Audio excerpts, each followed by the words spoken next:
Hi guys! Welcome to my mini vlog. Dahil Sunday ngayon, another day off, another kwento tayo ngayon mga kapengyo. Maghapon nga akong nakahilata dito kaya nung nakaramdam ako ng gutom, inaya ko yung kasama ko para kumain sa labas. 4:30 PM na nga pala ng hapon dito pero tignan nyo naman, tumitirik pa rin yung araw. Kung mapapansin nyo, salita ako ng salita dito. Hindi ko alam, naka-off pala yung microphone ko. Kaya hindi nyo naririnig kung ano yung pinag-uusapan namin ng kasama ko. At talagang sinulit ko yung day off ko ngayon kasi sobrang pagod ako last week. Sa nakakapagod na trabaho, kailangan din natin kumain paminsan-minsan ng masarap. Pero syempre, dun tayo kumain sa afford lang natin. Charot. Papunta nga ako sa may parking lot namin kasi mag-i-bike na naman tayo papunta dun sa kakainan natin. Tinatamad na kasi akong maglakad kasi sa loob pa lang ng production, kotang-kota na yung paa ko kakalakad. Kaya nga kung napapansin nyo, yung kaliwang binti ko, puro varicose na. Sa almost 7 years ko ba naman dito, nakatayo at palakad-lakad yung process ko sa trabaho. So, maiba nga tayo. Napansin ko nga itong bagong patayong building sa harap ng company namin. Ang ganda-ganda.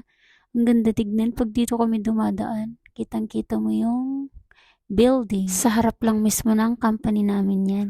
Opak, feel na feel ni auntie yung mag-vlog.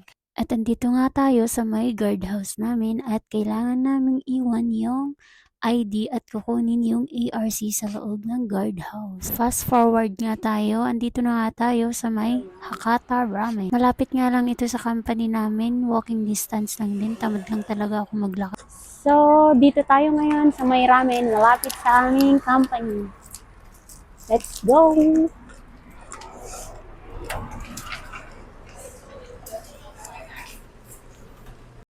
At inabot nga agad sa amin ni Cheche yung menu para makapili na kami ng aming order. Siyempre, ang kukunin natin yung paborito natin, beef rib tonkotsu ramen. Yung order ko nga pala na beef rib tonkotsu ramen is nagkakahalaga ng 210 NTD dollars. At sa kasama ko naman is pork ramen which is 220 NT dollars. For your information nga pala, only po yung drinks nila dito, yung ice cream, and meron pa nga silang mga iba't ibang flavor ng ice cream. At hindi lang yan, meron din silang soup. And nasa sayo nga kung anong gusto mong inumin. Meron silang cola, meron silang Sprite, tea, and orange. And tignan nyo naman yung ambience dito sa loob ng restaurant. At kung napapansin nyo, wala pang gaanong tao kasi kaka-open lang at kami nga ang nauna dito. Pero maya-maya marami na ding tao dito. Kaya mas maganda ng maaga kami para may maupuan.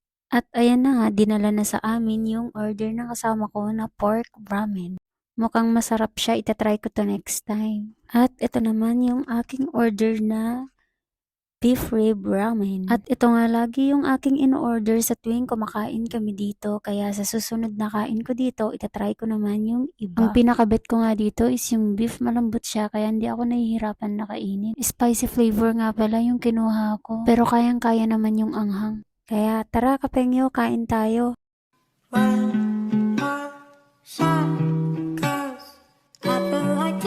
Something, but then you're up to something scandalous.